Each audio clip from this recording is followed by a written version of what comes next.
Quand on est business analyst, prendre conscience de ses biais cognitifs à soi-même et également des biais cognitifs des interlocuteurs avec lesquels on échange est fondamental pour bien exercer notre métier. Alors déjà, pour bien savoir éliciter, recueillir des informations exhaustives, fiables, vérifiées et consensuelles, et puis également pour incarner pleinement notre posture de conseiller avisé. Et c'est l'objet de cette vidéo. Je vous propose de passer en revue 10 biais cognitifs qui me parlent parce que je les ai reconnus dans mon quotidien de business analyst. Mais vous allez voir que évidemment, les biais cognitifs, ça n'est pas uniquement pour la vie professionnelle, on peut aussi l'appliquer à la vie personnelle. Mais bon, là, on est sur une chaîne consacrée à la business analyse et c'est en cela que je vous présente ces biais cognitifs. Si vous ne me connaissez pas encore, bienvenue sur cette chaîne. Je m'appelle Alice Bacci, je suis business analyst, également je suis formatrice, conférencière et coach en business analyst. Et puis bien entendu, si vous connaissez ou pas cette chaîne, vous savez que je produis beaucoup de contenu gratuit, des vidéos, des podcasts, des articles, des tutoriels. Également, vous pouvez aller voir sur mon site internet tout ce que je produis en dehors de cette chaîne, qui complète énormément le contenu que vous avez en vidéo. Vous pouvez télécharger également un e-book, un livre blanc, des modèles de documents téléchargeables et bien d'autres choses. Voilà, donc si vous voulez également vous professionnaliser, sachez que je forme les business analysts en devenir ou déjà business analyst mais formés sur le tas, c'est-à-dire 98% d'entre vous. Vous pouvez aller regarder sur mon site internet, le catalogue des différentes formations. Si vous êtes français, sachez que Best of Business Analyst étant certifié Calliope, vous pouvez également vous faire financer par les OPCO de votre entreprise. Voilà, j'ai fait un petit peu le tour pour l'introduction, donc je reviens sur cette vidéo. Donc comme je vous l'ai dit, prendre conscience des biais cognitifs, c'est hyper important pour bien gérer notre quotidien de business analyst parce qu'on est vraiment au carrefour, on est une discipline au carrefour des enjeux technologiques, des enjeux métiers et économiques, également des enjeux de la gestion de projet et bien entendu de l'humain, puisque sans information, nous, business analysts, on ne peut pas travailler. Et cette information, évidemment, on peut la recueillir par le biais d'analyse des systèmes, d'analyse des interfaces, d'analyse des bases de données, etc. Ça, c'est pour quand on travaille dans les systèmes d'information. Et quand on est business analyst, on ne fait pas que ça. Il y a aussi des business analysts qui n'ont pas pour vocation à travailler dans les systèmes d'information. Là, je vous invite à aller voir sur les autres vidéos de ma chaîne qui l'expliquent. Mais il est vrai que 80% des missions, quand même, ont trait à une implémentation de systèmes d'information. Et donc, un autre paramètre qui est tellement important, c'est l'humain. Ce sont nos interlocuteurs qui vont nous apporter cette information aussi si précieuse à nos yeux. Donc voilà, j'ai relevé 10 biais cognitifs, encore une fois, qui me semblent très pertinents. Je vais vous expliquer déjà ce qu'est un biais cognitif. J'ai fait des recherches, bien entendu. Et puis après, je vais vous les passer en revue l'un après l'autre pour que vous compreniez ce que c'est. Et après, charge à vous de les reconnaître quand ils se manifesteront soit chez vous, soit chez vos interlocuteurs, et d'essayer de les prendre en compte ou de les gérer d'ailleurs pour mieux travailler. Alors, premièrement, qu'est-ce qu'un biais cognitif? Un biais cognitif, ça fait référence à une tendance systématique et prévisible à traiter l'information de manière subjective et déformée en déviant les normes de raisonnement logique et objectif. Ça, c'est la définition. En gros, imaginez un biais cognitif comme étant un raccourci mental de notre esprit, puisqu'on a tellement d'informations à chaque seconde qui nous parviennent, et on ne peut pas tout traiter. Le cerveau ne peut pas tout traiter. Donc, il va utiliser ces biais-là pour traiter rapidement et efficacement l'énorme quantité d'informations auxquelles il est confronté quotidiennement. Par contre, évidemment, le revers de la médaille, c'est que ces raccourcis peuvent conduire à des erreurs de jugement et à des distorsions de la réalité. Ces biais cognitifs, donc, ils vont influencer notre perception, notre mémoire, notre prise de décision et nos jugements. Et ils sont souvent le résultat de combinaisons de facteurs, par exemple nos expériences passées, bonnes ou mauvaises, des croyances, des émotions, des préjugés, etc. Donc, ces différents biais cognitifs, il faut vraiment se dire que c'est comme si c'était un ensemble d'erreurs prévisibles du mental qui découlent de notre capacité limitée à traiter les informations de manière objective. Il y a des travaux de 2 psychologues que je peux vous conseiller de lire. Ils ont écrit le livre Judgment Under Uncertainty de Amos Tversky et Daniel Kahneman. C'est eux qui ont vraiment, pour les premiers, dans les années 70, mis le terme de biais cognitif dessus. Et voilà, ils expliquent vraiment que c'est une tendance plus ou moins prononcée à prendre des décisions ou à agir de manière illogique en raison de nos valeurs, de notre mémoire, de notre environnement social et d'autres facteurs propices qui nous entourent. Voilà. Donc on a encore une fois un large éventail de biais cognitifs et moi je vais vous en citer 10. Mais n'hésitez pas à compléter cette liste en mettant dans les commentaires des biais cognitifs qui vous semblent pertinents et surtout que vous avez rencontrés et qui vous posent soit problème dans l'exercice de votre travail de business analyst, soit que vous avez résolu ou que vous voyez souvent chez les autres. Alors le premier biais que je voulais vous citer, il s'agit du biais de confirmation. Il se produit lorsqu'une personne cherche activement des informations ou des preuves qui confirment ses propres croyances ou opinions tout en ignorant ou en minimisant les informations contradictoires. Si vous êtes convaincu, je ne sais pas, par exemple, que il fait tout le temps gris à Paris, voilà, et bien vous allez remarquer systématiquement quand le temps sera gris et pluvieux. Et vous remarquerez systématiquement quand il fait beau ailleurs. Alors, je dis ça peut-être un peu par hasard ou pas, mais quand j'étais gamine, j'étais à Paris et c'est vrai que j'avais sans doute très, très fortement ce biais de confirmation parce que je trouvais qu'il faisait tout le temps moche à Paris et je voyais la météo 15 fois par jour et je voyais le petit arc méditerranéen du sud de la France avec du soleil, raison pour laquelle je pense, des années après, je suis descendue dans le sud de la France. En tout cas, ce biais, sachez-le, il peut renforcer des croyances erronées et empêcher la personne d'avoir une vision objective et équilibrée du sujet, et donc ça va forcément influencer ses jugements et ses décisions. Dans la vie professionnelle, ce biais de confirmation, on le rencontre absolument tous les jours avec nos amis développeurs, avec d'autres BA, avec des managers, etc. Donc voilà, je pense que ça, vous n'allez pas le découvrir. Alors il y a un autre biais qui est intéressant qui s'appelle le biais d'ancrage. Ce biais-là, il est intéressant parce que, c'est lui qui va nous donner la tendance à tirer des conclusions hâtives, c'est-à-dire à fonder un jugement hâtif et définitif sur des informations obtenues au début du processus de prise de décision. On l'appelle aussi le biais de première impression. Alors un exemple courant de ce biais d'ancrage, c'est quand on est influencé de manière disproportionnée par une valeur initiale donnée, même si elle n'est pas, on va dire, logiquement liée à une situation, précise. Alors, je vous donne un exemple qui va vous parler à tous. Imaginez que vous vouliez acheter une nouvelle voiture, vous entrez dans la concession automobile, le vendeur il va commencer par vous présenter une voiture haut de gamme, très haut de gamme avec, par exemple, un prix de 100 000 euros. Même si ça dépasse largement votre budget initial, cette première offre, eh bien, elle a la vertu pour le commercial, évidemment, le vendeur, de créer un ancrage dans votre esprit. Ensuite, le vendeur, qu'est-ce qu'il va faire? Il va vous présenter une autre voiture. Elle est moins luxueuse, mais elle est toujours très coûteuse, en tout cas bien au-delà de votre budget, par exemple 60 000 euros. Donc comparé à l'ancrage initial de 100 000 euros, le prix de 60 000 peut vous sembler plus raisonnable, mais il est quand même toujours plus élevé par rapport à votre budget initial. Et donc, le biais d'ancrage, il se manifeste lorsque votre décision d'achat est influencée par le premier prix auquel vous avez été exposé, c'est ça l'ancrage, même s'il est irrationnel ou déconnecté de vos véritables besoins ou possibilités financières. Vous pourriez d'ailleurs finir par dépenser, et d'ailleurs c'est souvent le cas, plus que ce que vous aviez prévu initialement, donc je suis sûre que ça vous parle aussi, pour la plupart d'entre vous, tout simplement parce que le premier prix présenté a créé un point de référence mental. Donc comme je disais, en tout cas je l'ai sous-entendu, c'est un biais qui est quand même très connu dans les techniques de vente, hein. Il est souvent utilisé de manière stratégique par les vendeurs, les négociateurs et les annonceurs pour influencer nos choix et nous inciter à accepter des offres qui sont plus avantageuses pour eux. Donc ce biais est intéressant pour nous business analysts parce qu'on est souvent dans une posture de conseiller.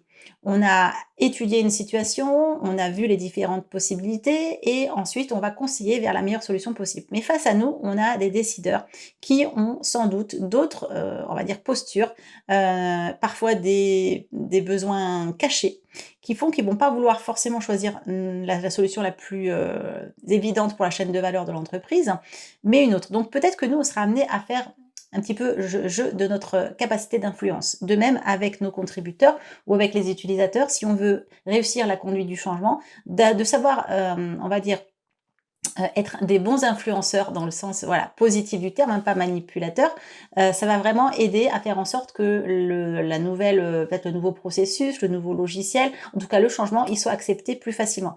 Donc là, vous pouvez utiliser, ce biais d'ancrage, bien entendu, en toute bienveillance, comme je dis souvent. Troisième biais, il s'agit du biais d'excès de confiance. Alors c'est un biais très répandu, et vous allez comprendre pourquoi, parce que ça arrive lorsque quelqu'un surestime ses propres compétences, connaissances ou chances de réussite, et donc ça va le conduire à quoi? À des décisions ou des actions imprudentes.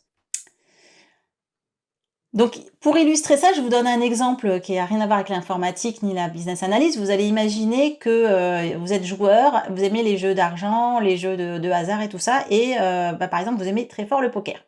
Vous n'êtes pas forcément très bon, vous êtes un peu débutant, mais vous avez joué plusieurs parties et vous avez connu un certain succès initialement et au horizon de ces tout premiers succès et ben, vous allez commencer à développer un sentiment d'excès de confiance dans vos capacités de jeu. Donc vous allez commencer à prendre des risques de plus en plus importants, vous allez parier des sommes de plus en plus élevées, vous allez négliger même des aspects stratégiques du jeu parce que vous croyez vraiment que vous êtes un joueur exceptionnel ou en tout cas vous avez la chance de votre côté. En réalité, vos compétences en poker, elles sont, peut-être piètres, voilà, médiocres, limitées et le succès initial, il a, été attribuable donc plutôt au facteur chance et pas à vos compétences. Mais cet excès de confiance, eh bien, vous amène à surestimer vos capacités et à ignorer les risques associés à ces actions. Si en plus vous mélangez, ce biais-là avec le biais d'ancrage, alors là, vous avez des personnes qui vont risquer, d'agir exclusivement sur la base de leur «intuition» entre guillemets, parce que, ils vont avoir une vision irréaliste de leur propre capacité à prendre des décisions. Quatrième biais que je voulais vous présenter, alors, il s'agit de l'effet de halo et à l'opposé, c'est le même effet mais, je vais vous expliquer pourquoi, l'effet Horn. Alors l'effet de halo, c'est un autre biais cognitif qui va se produire lorsque notre perception d'une autre personne est influencée par une seule caractéristique positive ou négative, ce qui va conduire à généraliser cette perception et d'autres aspects de sa personnalité ou de ses compétences. Ça veut dire que, en gros, la première impression, qu'elle soit positive ou négative, elle va avoir un impact disproportionné sur la façon dont nous allons percevoir globalement cette personne. C'est pour ça souvent qu'on dit il n'y a pas de seconde possibilité de faire une première bonne impression. La première impression, en général, elle vous catalogue. Et bien, c'est cet effet de halo ou d'effet Horn qui en est la cause. Donc l'effet Horn, c'est l'inverse, c'est-à-dire que si vous avez une première impression négative sur une personne, et bien vous allez généraliser en pensant qu'elle est, encore pire que ce que vous pouvez imaginer. Par exemple, vous rencontrez dans une soirée une personne qui est désagréable. Première fois que vous rencontrez cette personne, soit elle est pas attrayante, soit elle est désagréable ou pas causante eh bien, vous allez peut-être, vous dire que, bah, c'est quelqu'un, de pas intelligent, de pas fiable, de pas compétent et pourtant vous n'avez pas pu vérifier ces caractéristiques-là. Mais c'est cet effet de halo, cet effet de Horn, pardon, qui va vous le provoquer. Donc là, l'effet de halo et l'effet de Horn, bien sûr, ils peuvent influencer nos jugements dans divers domaines, par exemple les évaluations professionnelles, les entretiens d'embauche, les évaluations de produits, etc. Et donc ça peut nous amener à prendre des décisions biaisées basées sur une seule caractéristique ou impression initiale, sans tenir compte des autres informations pertinentes. Cinquième biais que je voulais vous mentionner, il s'agit de l'erreur du joueur, appelé aussi biais du joueur et également biais de jeu. Voilà, donc c'est la même chose tout ça. C'est un autre biais cognitif qui consiste à croire que les événements aléatoires sont influencés par des séquences antérieures, même lorsque cela est statistiquement improbable. Donc quand on a ce biais-là, on croit que les résultats passés d'un événement aléatoire, donc qui n'est pas corrélé, eh bien ça va affecter les résultats futurs. Alors qu'en réalité, chaque événement est indépendant et n'est pas influencé par ce qui est produit précédemment. Donc je reprends la notion de jeu de hasard. On va revenir au casino et cette fois-ci, vous allez jouer à la roulette. Et vous observez que le numéro rouge est sorti consécutivement 5 fois d'affilée. Donc vous vous dites, ok, et ben forcément, il y a de très très fortes chances que le prochain numéro soit noir, puisqu'il y a eu 5 fois rouge d'affilée. Or là, c'est le biais du joueur, l'erreur du joueur. C'est-à-dire que en réalité, il y a autant de chances à chaque tirage qu'à chaque fois qu'on jette la bille, que ça soit du rouge ou du noir qui sorte. Puisqu'en fait, chaque, tirage est totalement indépendant. Ce sont des événements indépendants. Il y a toujours autant de chances, donc 50 de chances que le rouge ou que le noir sortent à chaque fois qu'on lance, la roulette. Mais voilà, ça c'est le fameux biais qui vous conduit plutôt à, mettre une corrélation là où il n'y en a pas. Donc voilà, en croyant, à tort que des résultats passés influencent des résultats futurs, eh bien la personne elle va tomber dans l'erreur du joueur. Donc vraiment, il est important de comprendre que les événements aléatoires sont indépendants les uns des autres et qu'ils ne sont pas influencés par les résultats passés. C'est aussi ça qui va nous permettre de limiter les dégâts et de prendre des, décisions un petit peu plus rationnelles et basées sur des probabilités réelles. Donc ça, C'est souvent aussi quand on fait, par exemple, on va faire une proposition commerciale ou voilà, quand on va estimer certaines choses en avance de phase dans un projet, on va par exemple utiliser des retours d'expérience d'autres projets, mais assurez-vous qu'il y a vraiment une corrélation entre ce qui s'est passé sur un ancien projet que vous n'avez pas fait et celui que vous allez faire. S'il y a trop de différences, peut-être que les probabilités elles seront pas bonnes du tout et vous allez vous faire en fait dépasser par ce biais du joueur. Ensuite, sixième biais dont je voulais vous parler, c'est le biais d'attribution. On l'appelle également erreur d'attribution fondamentale. Alors là, ce biais-là, bon, il n'est pas drôle, hein, mais je rigole parce qu'on le rencontre souvent. Ça concerne la tendance à blâmer les autres lorsque les choses vont mal, au lieu d'examiner objectivement la situation. Par exemple, vous allez attribuer de manière excessive des comportements d'une personne à ses traits de personnalité ou à ses caractéristiques internes, plutôt qu'à des facteurs externes ou situationnels. Donc en fait, là, on va avoir tendance à sous-estimer l'impact des circonstances sur le comportement des autres et à surestimer, à l'inverse, l'influence de leurs traits personnels. Donc là, je vous donne un autre exemple qui va vous parler. Imaginez qu'il y a une personne dont vous êtes dans une entreprise où vous organisez un atelier de travail. Une personne arrive en retard à une réunion, c'est la première fois que vous la voyez, vous pourriez attribuer son retard au fait qu'elle est peu fiable, elle est désorganisée, et cetera. Vous n'allez pas forcément prendre en compte le fait qu'elle a peut-être eu un embouteillage, donc tout ce qui est facteur externe, des problèmes de train, voire une autre réunion où elle n'a pas pu partir avant, et cetera.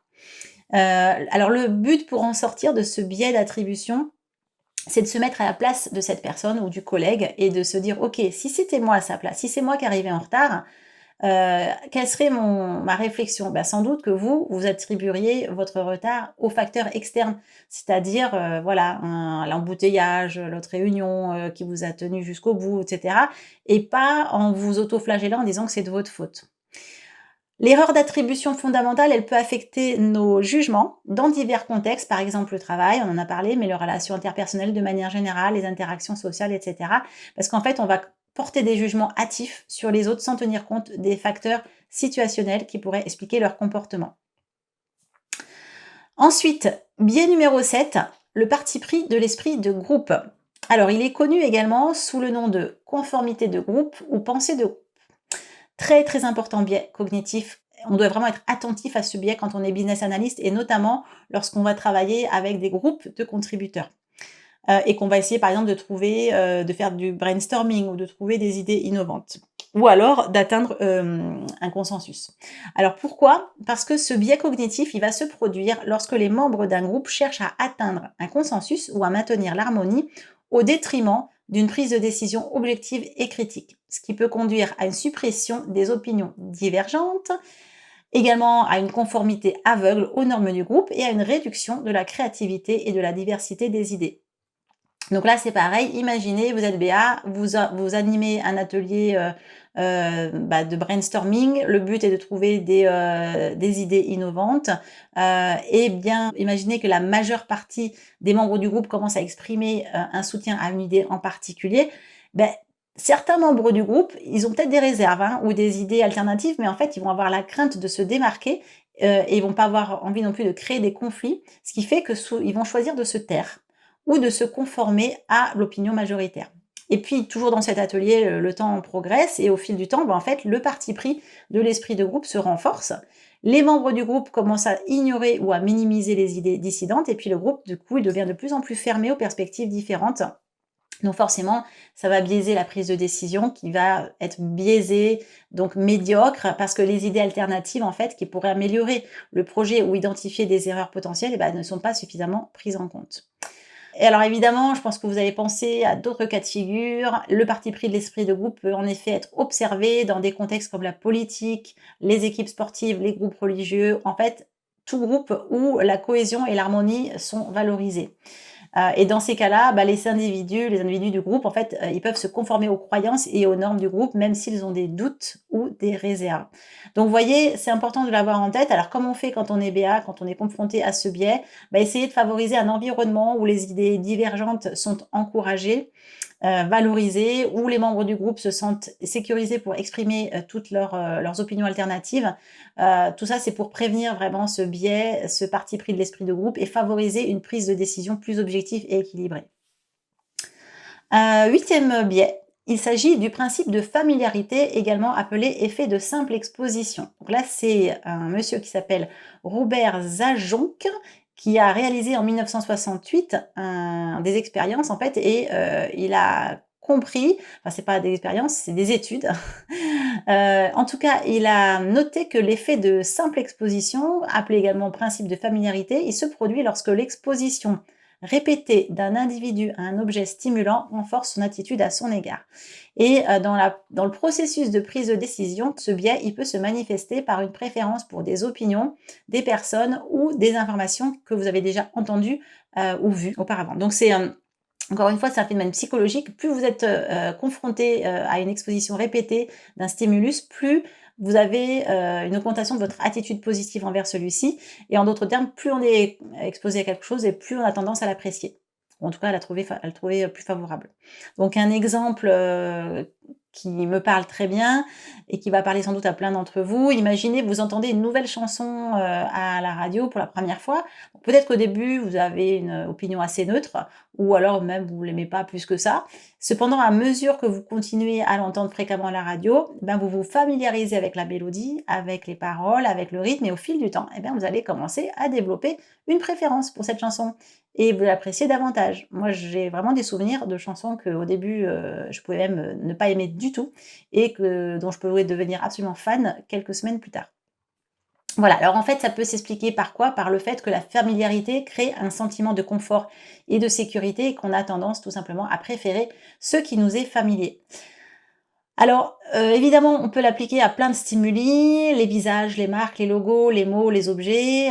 Par exemple, si vous voyez régulièrement le logo d'une même entreprise, si vous voyez, un slogan, des couleurs et cetera. En tout cas, vous pouvez développer une attitude plus positive envers cette entreprise, même si vous n'avez jamais acheté ou, travaillé directement avec cette entreprise. Donc c'est important là aussi de bien de connaître cet effet de simple exposition parce qu'il peut influencer nos préférences et nos choix de manière subconsciente. Évidemment, les spécialistes du marketing sont adeptes de ce biais cognitif qu'ils utilisent, énormément pour, exposer fréquemment leur public cible à leurs produits ou à leurs marques. Tout ça afin d'accroître la familiarité et améliorer l'attitude positive envers eux.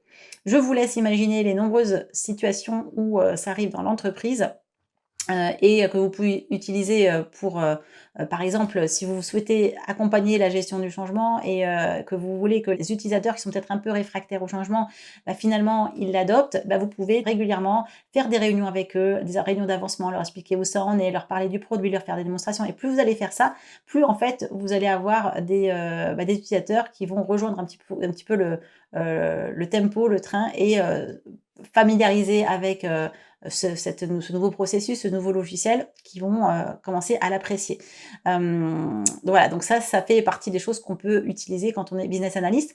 Il faut aussi, faire attention parce que, typiquement une solution, que vos contributeurs pourraient vous proposer en atelier de travail, ça peut être juste parce que, ils ont pas arrêté d'en parler. Par exemple, une nouvelle méthodologie, je ne sais quoi, depuis des semaines et du coup, ils ont que ça en tête et ça leur semble familier et du coup, ils en parlent alors qu'en fait, il y a pas assez de recul. 9e biais dont je voulais vous parler, c'est le biais rétrospectif.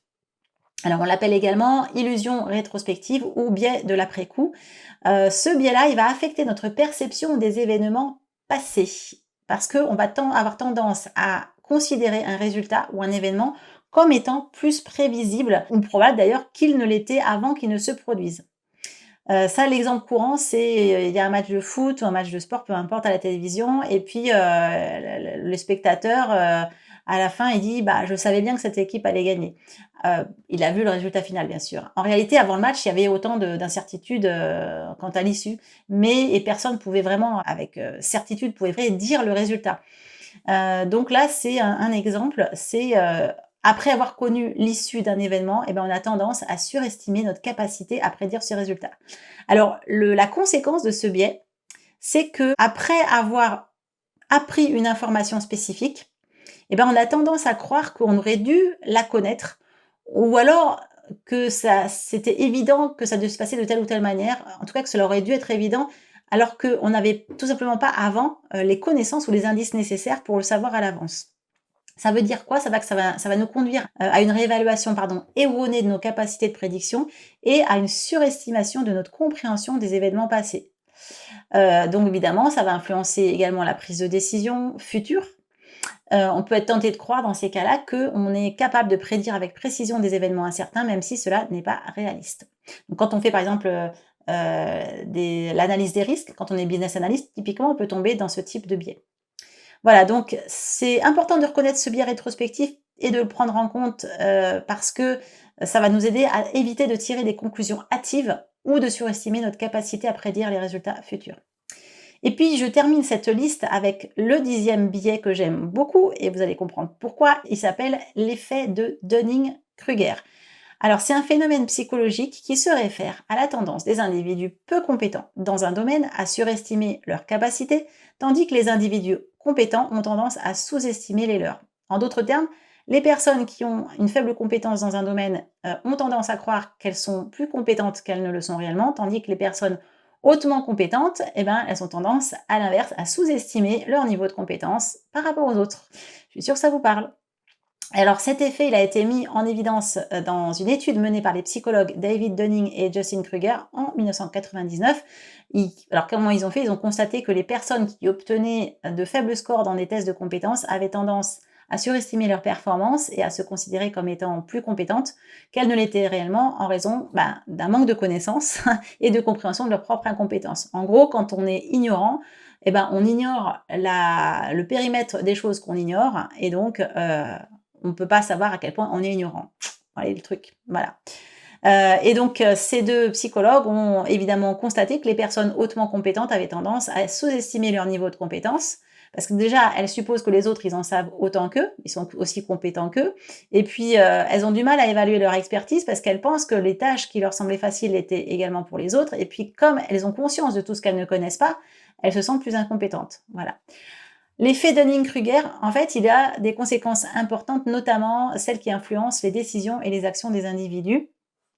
Alors, comment ça se passe? C'est que les individus, les personnes peu compétentes, ils peuvent prendre des décisions erronées ou avoir des comportements inappropriés en raison de la surestimation de leurs capacités. Et dans l'autre sens, les personnes qui sont hautement compétentes peuvent être moins confiantes dans leurs compétences et elles peuvent être hésitantes à les mettre en avant. Donc là, quand on est BA, c'est très important de prendre en compte cet effet Dunning-Kruger lors de l'évaluation déjà de soi-même et des autres. Et pour un petit peu mitiger tout ça, essayer de rechercher peut-être des commentaires, des évaluations externes pour obtenir une perspective plus objective de vos compétences et de vos performances. Alors si vous êtes sur cette chaîne, on arrive au bout.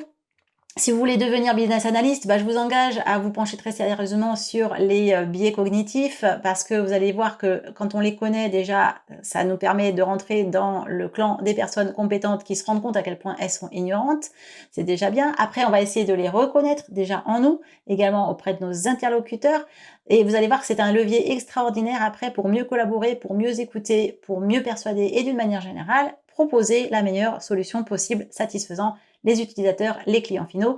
Et c'est évidemment aussi un excellent moyen pour créer des conditions optimales à votre évolution professionnelle et à votre épanouissement personnel. Et d'ailleurs, si vous avez besoin d'aide pour passer dans les 2% de business analystes formés à leur discipline, puisque je vous le rappelle, 98% sont autodidactes et souffrent en silence de beaucoup de syndromes du type syndrome de l'imposteur, manque de légitimité, etc. Eh bien, vous pouvez aller faire un tour sur mon site internet et voir les formations que je propose. Ce sont des formations certifiantes, qualifiantes. Vous pouvez également utiliser votre CPF pour vous financer pour la masterclass Devenir Business Analyst en système d'information, les fondamentaux de A à Z. Vous pouvez également faire appel à moi si vous avez besoin de retrouver une certaine légitimité, de retrouver votre place et de pouvoir vous épanouir au travail. Je fais des accompagnements personnalisés. Ça peut être aussi des accompagnements professionnels sur une mission où vous avez des difficultés. Tous les liens utiles sont en description de cette vidéo. Et puis je terminerai par demander un petit pouce si vous avez aimé cette vidéo, si elle vous a appris des choses et si vous voulez soutenir mon travail, ça m'aide énormément. Je vous remercie et puis je vous dis à très bientôt pour une nouvelle vidéo. Ciao tout le monde!